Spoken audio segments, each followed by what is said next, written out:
പുതിയൊരു എപ്പിസോഡിലേക്ക് എല്ലാവർക്കും സ്വാഗതം. നമ്മൾ ഇന്ന് ചർച്ച ചെയ്യാൻ പോകുന്ന വിഷയം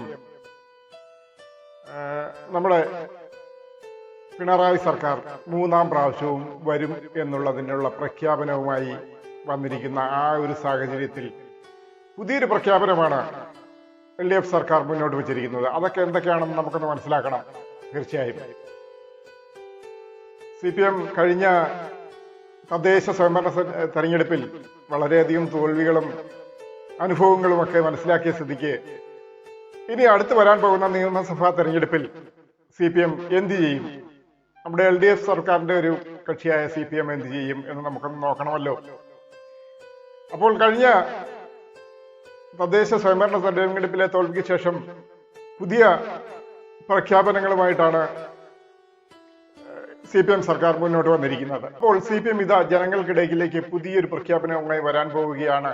അടുത്ത വരാനിരിക്കുന്ന നിയമസഭാ തെരഞ്ഞെടുപ്പിൽ 110 സീറ്റുകളെങ്കിലും നേടിക്കൊണ്ട് CPM മുന്നിൽ വരും എന്നുള്ളതാണ് അവരുടെ പുതിയ പ്രഖ്യാപനം എന്ന് പറയുന്നത്. 110 സീറ്റുകൾ എന്ന് പറയുമ്പോൾ ഈ സംസ്ഥാനത്ത് ആകെ മൊത്തമുള്ളത് 140 നിയമസഭാ മണ്ഡലങ്ങളാണ്. അതിൽ 110 സീറ്റും പിടിച്ചുകൊണ്ട് ഒരു മൂന്നാം തവണ കൂടി LDF സർക്കാർ വരും എന്നുള്ളതാണ്, അധികാരത്തിൽ വരാൻ പോകുന്നു എന്നുള്ള ഒരു പ്രതീതിയാണ് CPM ജനങ്ങളിലേക്ക് കടത്തിവിട്ടുകൊണ്ടിരിക്കുന്നത്. ഇപ്പൊ 140 സീറ്റുകളിൽ 110 പിടിക്കുമെന്നുള്ള വലിയ വലിയ സ്വപ്നങ്ങളൊക്കെ CPM കാണാം. കാരണം ഒരു മലയോളം ആഗ്രഹിച്ചാലല്ലേ ഒരു ചെറിയ കുന്നോളം കിട്ടുകയുള്ളൂ എന്നല്ലേ. അപ്പോ അങ്ങനെ തന്നെ ആഗ്രഹിക്കട്ടെ. മൂന്നാം സർക്കാർ വരുമോ എന്നുള്ളതിന് നമുക്കൊന്ന് പരിശോധിച്ച് നോക്കാം. എന്തുകൊണ്ടാണ് ഇത്തരത്തിലൊരു പ്രത്യേക തരത്തിലുള്ള പ്രഖ്യാപനം CPM ഉണ്ടാക്കാൻ ശ്രമിക്കുന്നതെന്ന് നമുക്ക് നോക്കണ്ടേ. ഒന്ന്, CPM ഇറങ്ങി പുറപ്പെടുന്നത് തികഞ്ഞ ആത്മവിശ്വാസത്തോടു കൂടി തന്നെയാണ് എന്നുള്ളത് തെളിവാണ്. അതിന്റെ കാരണം എന്താണെന്നറിയാം? മത്സരത്തിന് ഇറങ്ങുന്ന ആളുകൾക്ക് ആത്മവിശ്വാസം ഉണ്ടെങ്കിൽ അതിന്റെ പിന്നിൽ ആൾക്കൂട്ടം ധാരാളം ഉണ്ടാകും എന്നുള്ളതിനുള്ളൊരു തെളിവാണ് നമ്മുടെ കേരളം കണ്ടുകൊണ്ടിരിക്കുന്നത്. അതൊരു പ്രത്യേകതരം തെരഞ്ഞെടുപ്പ് മനഃശാസ്ത്രമാണ്. ആ മനഃശാസ്ത്രത്തിലുള്ള ആ ഒരു തത്വം ചൂഷണം ചെയ്യുക എന്നുള്ളതാണ് 110 സീറ്റുകൾ എന്നുള്ള ഒരു ഫോർമുല CPM സർക്കാർ ജനങ്ങളുടെ മുന്നിലേക്ക് അവതരിപ്പിക്കാൻ പോകുന്നത്. ഇനി അടുത്ത കാര്യം എന്ന് പറയുന്നത് പൊതുജനങ്ങൾക്കിടയിൽ ഒരു പ്രതീതി ഉണ്ടാക്കുക. CPM എന്ന് പറയുന്നത് വിജയിക്കാൻ പോകുന്ന ഒരു പാർട്ടിയാണ് എന്നുള്ള ഒരു പ്രതീതി പൊതുജനങ്ങൾക്കിടയിൽ ഉണ്ടാക്കിയെടുക്കുക. അത് തന്നെയാണ് ഏറ്റവും മുഖ്യമായ ലക്ഷ്യം എന്ന് പറയുന്നത്. അങ്ങനെ ഒരു പ്രതീതി ജനങ്ങൾക്കിടയിൽ ഉണ്ടാക്കിയെടുക്കാൻ കഴിഞ്ഞാൽ പിന്നെ നിസ്സാരമായി എല്ലാം കൂടെ പോരും എന്നുള്ളതാണ് വിശ്വാസം. അങ്ങനെ ഒരു പ്രതീതി ഉണ്ടാക്കിയെടുത്തെങ്കിൽ മാത്രമേ കുറച്ചെങ്കിലും ആൾക്കാർ CPM-ന് അനുകൂലമായി വോട്ട് ചെയ്യൂ എന്നുള്ളത് നമ്മുടെ സർക്കാരിനറിയാം. പക്ഷെ കോൺഗ്രസിലെ ലക്ഷ്യം എന്ന് പറയുന്നത് എന്താണ്? 100+ ആണ് അവരുടെ ലക്ഷ്യം എന്ന് പറയുന്നതും.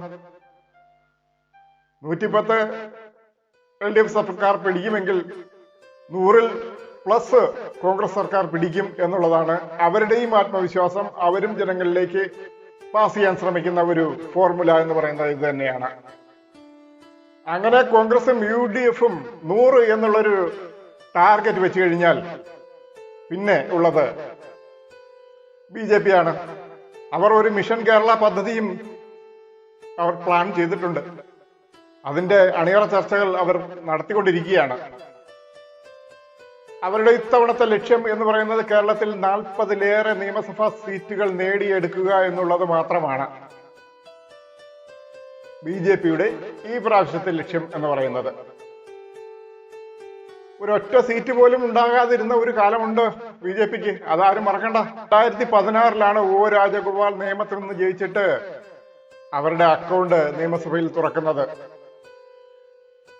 അതിനു മുമ്പ് BJP-യുടെ അധ്യക്ഷൻ മുരളീധരൻ എന്താണ് നമ്മളോട് പറഞ്ഞത്? 35 സീറ്റുകൾ വരെ ഞങ്ങൾ പിടിച്ചെടുക്കും. അങ്ങനെ പിടിച്ചെടുത്തു കഴിഞ്ഞാൽ കേരളത്തിന്റെ ഭരണം ഞങ്ങൾ കയ്യിൽ ഒതുക്കും എന്നാണ് പറഞ്ഞിരുന്നത്.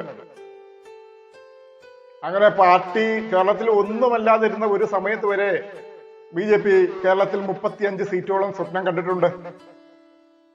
ആ സ്ഥാനത്തേക്കാണ് ഇപ്പോൾ പറയുന്നത് കേരളത്തിൽ 40-ലധികം സീറ്റ് BJP-ക്ക് ലഭിക്കും എന്ന് ആത്മവിശ്വാസം പ്രകടിപ്പിച്ചിരിക്കുന്നത്. മാത്രവുമല്ല, ഒരു ചെറിയ സംസാരവും ഉള്ളിൽ BJP-യുടെ ഉള്ളിൽ നടക്കുന്നുണ്ട്. കേരളത്തിൽ ഒരു തൂക്ക് നിയമസഭയാണ് വരാൻ പോകുന്നത് എന്നും കൂടി ഒരു സംസാരം പിന്നാമ്പുറങ്ങളിൽ നടക്കുന്നുണ്ട്.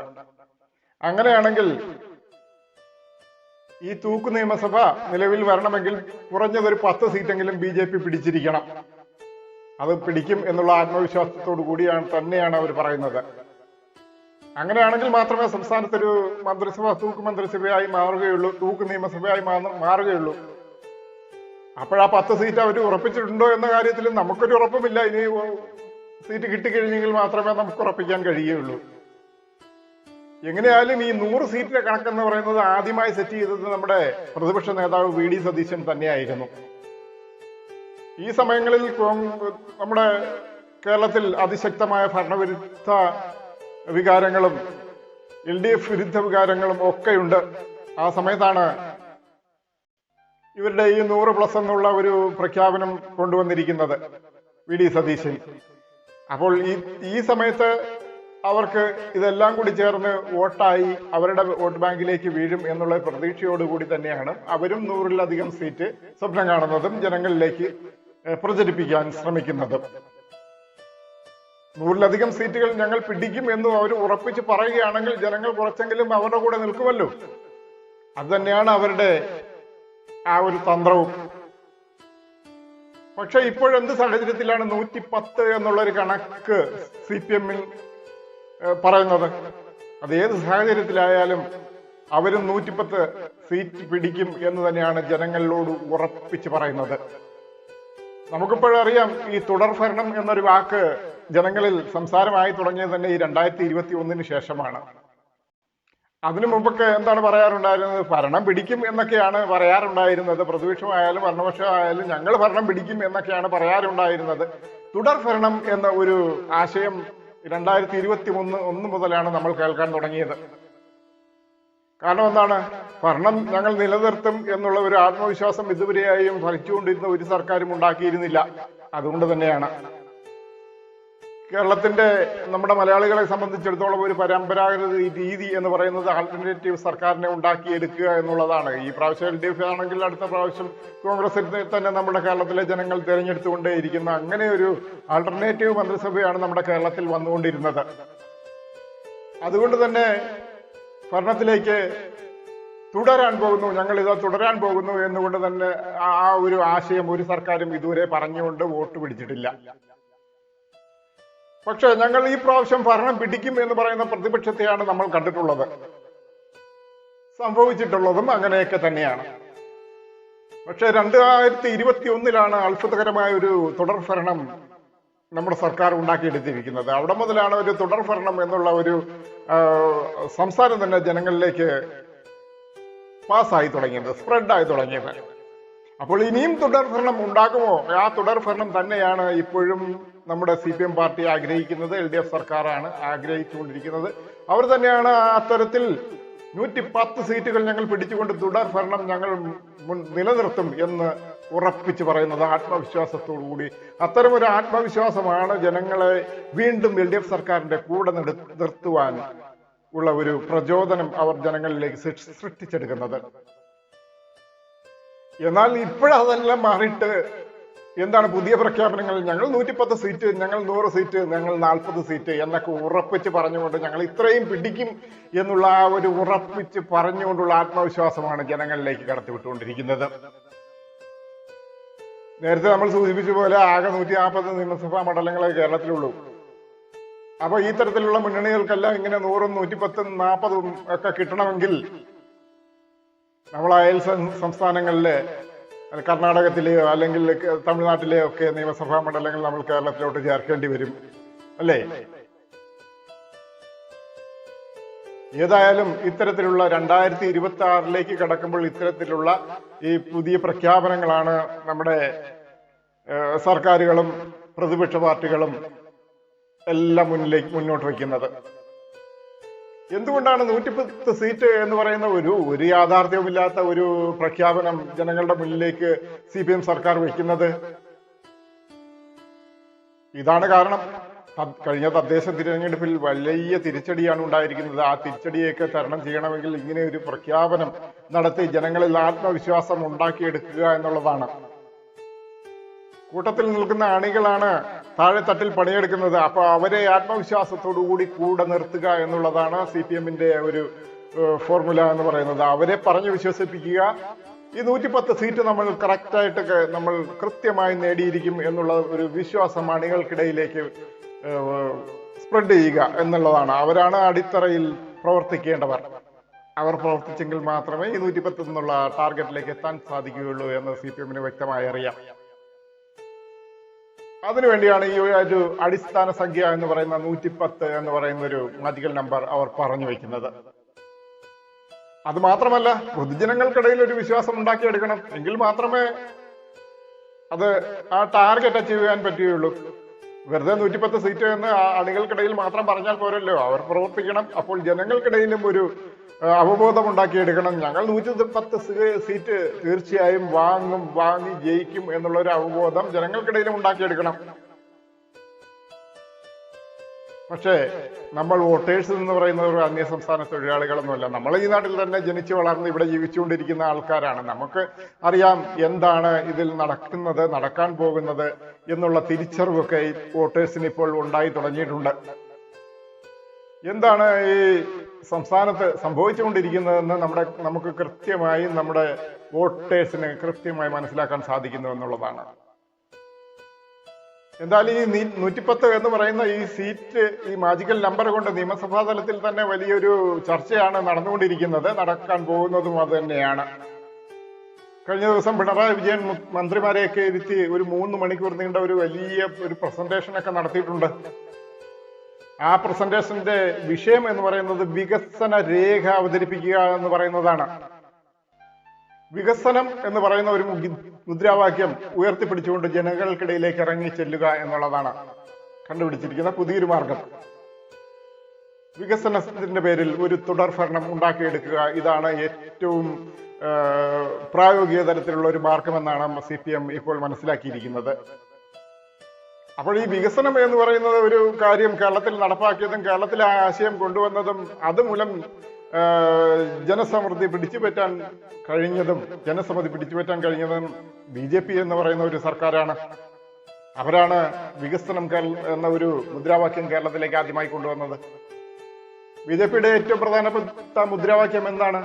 വികസിത കേരളം എന്നുള്ളതാണ് BJP മുന്നോട്ട് വയ്ക്കുന്ന ഏറ്റവും വലിയൊരു മുദ്രാവാക്യം എന്ന് പറയുന്നത്. ആ വികസിത കേരളം എന്ന മുദ്രാവാക്യം ഉയർത്തിക്കൊണ്ടാണ് രാജീവ് ചന്ദ്രശേഖരന്റെ നേതൃത്വത്തിൽ ഈ നടക്കാനിരിക്കുന്ന നിയമസഭാ തെരഞ്ഞെടുപ്പ് നേരിടാൻ പോകുന്നത്. ഈ വികസിത ഭാരതം വികസിത കേരളം എന്ന് പറയുന്നത് ഓൾറെഡി ഒരു ഇഫക്റ്റ് നമ്മുടെ ജനങ്ങൾക്കിടയിലും പല സ്ഥലത്തും ഉണ്ടാക്കിയിട്ടുള്ളതെന്നുള്ളതിൽ യാതൊരു തർക്കവുമില്ല. ഇപ്പോൾ തന്നെ തിരുവനന്തപുരം കോർപ്പറേഷനുമായി ബന്ധപ്പെട്ട് എന്താണ് മുന്നോട്ട് BJP വെച്ചിരിക്കുന്നത്? ഇപ്പോൾ തന്നെ പ്രധാനമന്ത്രി തിരുവനന്തപുരത്ത് വരാൻ പോകുന്ന തിരുവനന്തപുരത്തിന്റെ വികസനവുമായി ബന്ധപ്പെട്ട് പലതരത്തിലുള്ള, അതായത് 45 ദിവസത്തിനുള്ളിൽ ഈ തിരുവനന്തപുരത്തെ വികസിപ്പിക്കാനുള്ള വികസിത രേഖ പ്രഖ്യാപിക്കാൻ പോകുന്നു എന്നാണ് അവർ പറഞ്ഞിരിക്കുന്നത്. പ്രധാനമന്ത്രിയാണ് വന്ന ആ വികസിത രേഖ പ്രഖ്യാപിക്കാൻ പോകുന്നത്. അങ്ങനെ വികസനം എന്ന് പറയുന്ന ഒരു ചെറിയ ഇമ്പാക്റ്റ് അല്ല തിരുവനന്തപുരത്ത് ഉണ്ടാക്കിയിട്ടുള്ളത്. ഏത് മനുഷ്യനാണ് ആഗ്രഹിക്കാത്തത് തന്റെ വീടിന്റെ മുന്നിലൂടെ പോകുന്ന ഒരു റോഡ് വികസിക്കണം എന്നുള്ളത്? ആരാണ് ആഗ്രഹിക്കാത്തത്? അപ്പോൾ ആ വികസനം എന്ന് പറയുന്ന ആ വാക്കുകൊണ്ടാണ് പിടിച്ചു പറ്റാൻ ശ്രമിക്കുന്നത്. അത് ശരി തന്നെയാണ്. ഏവരുടെയും ആഗ്രഹം അത് തന്നെയാണ്. തങ്ങളുടെ വാർഡിലോ മണ്ഡലത്തിലോ ഒക്കെ ഉള്ള റോഡുകളുടെ വികസനം, സ്ട്രീറ്റ് ലൈറ്റുകളുടെ ലഭ്യത, അതുപോലെ ഇങ്ങോട്ടും യാത്ര ചെയ്യാനുള്ള ഒരു സൗകര്യം ഉണ്ടാവുക എന്നൊക്കെ തന്നെയാണ് ഈ വികസനം കൊണ്ട് അർത്ഥമാക്കുന്നത്. കൂടാതെ തൊഴിലുറപ്പ് പദ്ധതിയല്ല, തൊഴിൽ ജനങ്ങൾക്ക് ഉണ്ടാകാൻ പോകുന്ന തൊഴിലിന്റെ ഉറപ്പ്, അതായത് എല്ലാവർക്കും ജോലി എന്നുള്ള ഒരു ആശയം കൂടിയാണ് അവർ മുന്നോട്ട് വയ്ക്കുന്നത്. എന്നാലും കേന്ദ്രം ഭരിക്കുന്ന ആളുകളല്ലേ അവർ. നമ്മുടെ തിരുവനന്തപുരം കോർപ്പറേഷൻ കൂടി ഭരിച്ചാൽ വലിയ തരത്തിലുള്ള വികസനം ഉണ്ടാകുമെന്നാണ് തിരുവനന്തപുരത്തെ ജനങ്ങൾ വിചാരിച്ചത്. ആ തരത്തിലാണ് അവർ തിരുവനന്തപുരം കോർപ്പറേഷനിൽ വൻ വിജയം ഉണ്ടാക്കാൻ കഴിഞ്ഞത്. ഈ വികസനം എന്നുള്ള ഒരു വാക്ക് ഉപയോഗിച്ചുകൊണ്ടാണ്. അപ്പോൾ അതേ മുദ്രാവാക്യം കടമെടുത്തുകൊണ്ടാണ് ഇപ്പോൾ CPM-ഉം രംഗത്തിറങ്ങിയിരിക്കുന്നത്. വികസനം അത്തരത്തിലൊരു മുദ്രാവാക്യം സെറ്റ് ചെയ്തത് BJP തന്നെയാണ്. ഇപ്പോൾ ഇതാ പിണറായി വിജയൻ സർക്കാർ ഒരു പുതിയ മുദ്രാവാക്യം സെറ്റ് ചെയ്യാൻ പോകുന്നു. വിജയിക്കാനുള്ള ഏറ്റവും ഉത്തമമായ ഒരു മാർഗം എന്ന് പറയുന്നത് വികസനം അവതരിപ്പിക്കുക എന്നുള്ളതാണ്. തെരഞ്ഞെടുപ്പ് ഇപ്പോൾ ഏറ്റവും അടുത്തെത്തി നിൽക്കുന്ന സമയത്ത് ഇത്തരത്തിലുള്ള വികസന പ്രഖ്യാപനങ്ങൾ നടത്തിയെങ്കിൽ മാത്രമേ അത് ഒരു വികസനത്തിന്റെ പേരിലുള്ള ഒരു വിജയം നമുക്ക് കൈവരിക്കാൻ കഴിയൂ എന്ന് CPM ആഗ്രഹിക്കുന്നുണ്ട്. അത് തന്നെയാണ് അവരുടെ ഫോർമുലയിൽ. പക്ഷെ ഇതൊക്കെ ഒരു എല്ലാവരുടെയും എല്ലാ രാഷ്ട്രീയ പാർട്ടികളുടെയും ഒരു ഇലക്ഷൻ സ്റ്റണ്ടാണെന്ന് മനസ്സിലാക്കാൻ കഴിവില്ലാത്ത ജനങ്ങളൊന്നുമല്ല കേരളത്തിലുള്ളത്. ഇതിനു മുമ്പൊക്കെ ഇലക്ഷനിൽ ഒരു ഇമോഷണൽ ഇഷ്യൂ എന്ന് പറയുന്ന ഒരു ഇഷ്യൂ ഉണ്ടായിരുന്നു. അതും ഇലക്ഷന്റെ ഈ സർക്കാരുകളുടെ വിജയത്തിന് വലിയൊരു സ്ഥാനമാണ് വഹിച്ചിട്ടുള്ളത്. ഇമോഷണൽ എഫക്റ്റ് എന്ന് പറയുന്നത്. അതിന് ഒരു ഉദാഹരണം വേണമെങ്കിൽ നമുക്ക് പറയാം. 2000 മുതൽ 2025 വരെ നമ്മുടെ സംസ്ഥാനത്ത് ഏകദേശം 5 തെരഞ്ഞെടുപ്പുകളാണ് നടന്നിട്ടുള്ളത്. 2001 നടന്ന തെരഞ്ഞെടുപ്പിൽ AK ആന്റണിയുടെ നേതൃത്വത്തിൽ ഏകദേശം 100 സീറ്റുകൾ നേടിയാണ് ഈ പറയുന്ന UDF അധികാരത്തിൽ വന്നത്. 2006 എന്താണ് സംഭവിച്ചത്? ആ സർക്കാർ താഴെ പോകുന്നു. VS അച്യുതാനന്ദൻ സർക്കാർ നിലവിൽ വരുന്നു. VS അച്യുതാനന്ദൻ ഒരു ഇമോഷണൽ ഇഷ്യൂ ഉണ്ടാക്കിക്കൊണ്ടാണ് അധികാരത്തിൽ വരുന്നത്. ആ സമയത്ത് 2006 VS അച്യുതാനന്ദന് അനുകൂലമായി കേരളത്തിലെ ജനങ്ങൾ ചിന്തിച്ചത് ഒരു ഇമോഷണൽ ഫാക്ട് തന്നെയായിരുന്നു. 2011 എന്താണ് കേരളത്തിൽ സംഭവിച്ചത്? VS അച്യുതാനന്ദൻ സർക്കാർ പോകുന്നു. വീണ്ടും ഉമ്മൻചാണ്ടി സർക്കാർ വരുന്നു. ഉമ്മൻചാണ്ടി സർക്കാർ തോറ്റുപോകാൻ കാരണം എന്താണ്? ഇതുപോലൊരു വിഷയം തന്നെയാണ്. ബാർക്കോഴ വിഷയം, അതുപോലെ സോളാർ കേസ്. രണ്ടും വളരെ ഇമോഷണൽ ആയിട്ടുള്ള ഇഷ്യൂ തന്നെയായിരുന്നു. അഴിമതിയാണ്, ലൈംഗിക പീഡനമാണ്. ഇതൊക്കെയായിരുന്നു വലിയ വിഷയങ്ങൾ ഉമ്മൻചാണ്ടി സർക്കാർ താഴെ പോകാനുള്ള. പക്ഷെ അന്നേരം ഈ പറയുന്ന വികസനത്തിന്റെ പേരിലാണ് ജനങ്ങൾ വിധി എഴുതുന്നത് എങ്കിൽ ഉമ്മൻചാണ്ടി സർക്കാരിന്റെ കാലത്തൊക്കെയാണ് കൊച്ചി മെട്രോയുടെ ഉദ്ഘാടനം നടന്നു. വിഴിഞ്ഞം എയർപോർട്ടിന്റെ കണ്ണൂർ എയർപോർട്ടിന്റെ ശിലാസ്ഥാപനം നടന്നു. വിഴിഞ്ഞം പോർട്ട് ഉദ്ഘാടനം ചെയ്തു. അതുമാത്രമല്ല, മുഖ്യമന്ത്രി ഉമ്മൻചാണ്ടിയുടെ ജനസമ്പർക്ക പരിപാടികളൊക്കെ എത്ര വിജയകരമായിരുന്നു എന്നുള്ളത് നമുക്കറിയാം. ആ സമയത്ത് എങ്കിൽ ഈ സമയത്തായാലും തന്നെ വികസനം ഒരു പ്രധാനപ്പെട്ട ഫാക്ടർ ആയിരുന്നു എങ്കിൽ വീണ്ടും 2016 ഉമ്മൻചാണ്ടി സർക്കാർ വിജയിച്ചു വരണമല്ലോ. ഇത്രയധികം വികസനങ്ങളല്ലേ ഇവിടെ കൊണ്ടുവന്നിട്ടുള്ളത്. പക്ഷേ വിജയിച്ചില്ലല്ലോ. എന്താണ് അവിടെ സംഭവിച്ചത്? തീർച്ചയായും ബാർക്കോഴ പോലുള്ള വിഷയം, സോളാർ കേസ് പോലുള്ള വിഷയം, ഇതൊക്കെ വളരെ ഒരു ഇമോഷണൽ ആയിട്ടുള്ള ഇമ്പാക്റ്റ് ആണ് കേരളത്തിൽ ഉണ്ടാക്കിയത്. അങ്ങനെയാണ് ആ സർക്കാർ അവിടെ പരാജയപ്പെടുന്നത്. പക്ഷെ 2021 മറിച്ചാണ് സംഭവിച്ചത്. കോവിഡിന്റെ ആ ഒരു സംഭവങ്ങളൊക്കെ, കോവിഡ് സമയത്ത് സർക്കാർ ജനങ്ങളോട് ഒത്തുനിന്നതും അതിനെ നേരിട്ടതും ഒക്കെ ജനങ്ങൾ മനസ്സിലാക്കിയിരുന്നു എങ്ങനെയാണെന്ന്. ജനങ്ങളോടുള്ള ആ കരുതലൊക്കെ തന്നെയാണ് നിശ്ചയമായും ആ സമയത്ത് ജനങ്ങൾ സർക്കാരിനോട് കാണിച്ച ആ ഒരു പ്രതിബദ്ധത എന്ന് പറയുന്നത്. എന്നിരുന്നാലും നമ്മുടെ ഒന്നാമത്തെ പിണറായി സർക്കാർ ആടി ഉലഞ്ഞ 2-3 സംഭവങ്ങൾ ഉണ്ടായിട്ടുണ്ട്. ഒന്ന് ഡിപ്ലോമാറ്റിക് ബാഗ് സംഭവം. ആ സ്വർണ്ണക്കടത്ത് മാത്രം മതിയായിരുന്നു സർക്കാർ താഴെ പോകാൻ. ബാർക്കോഴയിലും മറ്റ് സോളാർ കേസിലുമൊക്കെ ഒരു സർക്കാർ നിലത്ത് പോകുന്ന ഒരു സ്വഭാവമാണ് നമ്മൾ മുൻപ് കണ്ടത് ഉമ്മൻചാണ്ടി സർക്കാരിന്റെ കാലത്ത്. അങ്ങനെയാണെങ്കിൽ ഇപ്പോൾ 2021 ശേഷം മുഖ്യമന്ത്രിയുടെ പ്രിൻസിപ്പൽ സെക്രട്ടറിയാണ് അകത്ത് പോയത് ബാർക്കോഴ കേസിൽ, അല്ല ഡിപ്ലോമാറ്റിക് സ്വർണ്ണക്കടത്ത് കേസിൽ. എന്നിരുന്നാലും ബാർക്കോഴയിലോ സ്വർണ്ണക്കടത്ത് കേസിലോ ഇന്നുവരെ ഒരു CPM-ന്റെ ആൾ പോലും ശിക്ഷിക്കപ്പെട്ടിട്ടില്ല. ആ രീതിയിലൊക്കെ തന്നെ ഒന്നാം പിണറായി സർക്കാരിനെ അട്ടിമറിക്കത്തക്ക ഒരു കേസായിരുന്നു അന്നുണ്ടായത്. അതൊക്കെ ഒരു കോവിഡിന്റെ ഒരു പ്രത്യേക സാഹചര്യം കൊണ്ട് അതൊക്കെ അങ്ങ് മാഞ്ഞു പോവുകയാണ് ഉണ്ടായത്. പക്ഷെ ഇപ്പോഴിതാ വികസന രേഖയുമായി മുന്നോട്ട് വരുമ്പോൾ പിണറായി വിജയനെതിരെ മുൻപുള്ള പിണറായി വിജയനും അദ്ദേഹത്തിന്റെ കുടുംബത്തിനുമെതിരായിട്ടുള്ള കേസ് തന്നെ ഇപ്പോൾ ജനങ്ങൾ ചർച്ച ചെയ്തുകൊണ്ടിരിക്കുന്ന ഒരു ഇമോഷണൽ ഇഷ്യൂ തന്നെയാണ്. അടുത്ത വിഷയം എന്ന് പറയുന്നത് ശബരിമല വിഷയം തന്നെയാണ്. ശബരിമലയിൽ ഈ പറയുന്നത് പോലെ സ്വർണ്ണക്കടത്തുമായി ബന്ധപ്പെട്ട് പത്മകുമാറിനെതിരായിട്ടും അതുപോലെ തന്നെ വാസുവിനെതിരായിട്ടും ഒരു നടപടി ഇതുവരെയായിട്ടും പാർട്ടി തലത്തിൽ എടുക്കാൻ കഴിഞ്ഞിട്ടില്ല, എടുത്തിട്ടുമില്ല. സർക്കാർ കേസെടുത്തിട്ടുണ്ട്, SIT അന്വേഷണം നടക്കുന്നുണ്ട്. പക്ഷെ അത് പാർട്ടി തലത്തിൽ ഇതുവരെ ഒരു നടപടിയെടുക്കാൻ കഴിഞ്ഞിരുന്നില്ല. അത് മാത്രമല്ല, വെള്ളാപ്പള്ളിയുമായിട്ടുള്ള പ്രശ്നങ്ങൾ, വെള്ളാപ്പള്ളിയെ കാറി കയറ്റിക്കൊണ്ടുപോയ പ്രശ്നങ്ങൾ ഇപ്പോഴും നടന്നുകൊണ്ടിരിക്കുകയാണല്ലോ. ചർച്ച ഇപ്പോഴും തുടർന്നുകൊണ്ടിരിക്കുകയാണ്. അതൊന്നും മുഖ്യമന്ത്രി തള്ളി പറഞ്ഞിട്ടില്ല എന്ന് മാത്രമല്ല, ഇനിയും എന്റെ കാറിൽ കയറ്റിക്കൊണ്ടുപോകും എന്നുള്ള വാശിയിലാണ് അദ്ദേഹം. അപ്പോൾ ഇത്തരത്തിലുള്ള വിഷയങ്ങൾ എന്തായാലും സമൂഹത്തിനിടയിൽ ഒരു ഇമോഷനായിട്ടുള്ള ഒരു ഇഷ്യൂസ് ഉണ്ടാക്കും എന്നുള്ളതിൽ ഒരു തർക്കവുമില്ല. സാമുദായിക സാമ്പത്തിക പ്രശ്നങ്ങൾ ഈ തെരഞ്ഞെടുപ്പിനെ സ്വാധീനിക്കും എന്നുള്ളതിൽ ഒരു തർക്കവും വേണ്ട. സാമ്പത്തികമായ വിഷയങ്ങളെക്കാൾ ഏറ്റവും കൂടുതൽ സ്വാധീനിക്കുന്നത് കേരളത്തിൽ ഇനി സാമുദായിക വിഷയങ്ങൾ തന്നെയായിരിക്കും, കൂടാതെ സാമൂഹിക വിഷയങ്ങളും. എന്തായാലും ഈ കാര്യങ്ങളൊക്കെ CPM-നെതിരായിട്ടാണ് ഇപ്പോൾ സംഭവിച്ചുകൊണ്ടിരിക്കുന്നതെന്ന് അവർ കൃത്യമായി മനസ്സിലാക്കിയിട്ടുണ്ട്. അതുകൊണ്ട് തന്നെയാണ് ഈ 110 എന്ന് പറയുന്ന ഒരു മാജിക്കൽ സംഖ്യ അവതരിപ്പിക്കുന്നത്. 110 സീറ്റ് കേരളത്തിൽ വാങ്ങി CPM സർക്കാർ വീണ്ടും തുടർഭരണം തുടരും എന്നുള്ളതാണ് ഒരു ജനങ്ങൾക്കിടയിൽ ഉണ്ടാക്കാൻ പോകുന്ന ഒരു വിശ്വാസം എന്ന് പറയുന്നത്. ജനങ്ങൾക്കിടയിലേക്ക് വളർത്താൻ ശ്രമിച്ചുകൊണ്ടിരിക്കുന്ന ഒരു വിശ്വാസം അത് തന്നെയാണ്. CPM സർക്കാർ വീണ്ടും വരും എന്നുള്ള ഒരു വിശ്വാസത്തെയാണ് ജനങ്ങൾക്കിടയിലേക്ക് സ്പ്രെഡ് ചെയ്യാൻ ശ്രമിക്കുന്നത്. വീഡിയോ കൂടുതൽ ലെങ്തി ആകും എന്നുള്ളതിന്റെ പേരിൽ ഇനി അടുത്ത ഒരു വീഡിയോയുമായി വീണ്ടും വരാം. അപ്പോൾ പിണറായി സർക്കാർ വീണ്ടും തുടർഭരണം തുടർന്നുകൊണ്ട് പോകാൻ സാധ്യതയുണ്ടോ എന്ന് നമുക്ക് വീണ്ടും ചിന്തിക്കേണ്ടിയിരിക്കുന്നു. നമസ്കാരം എല്ലാവർക്കും.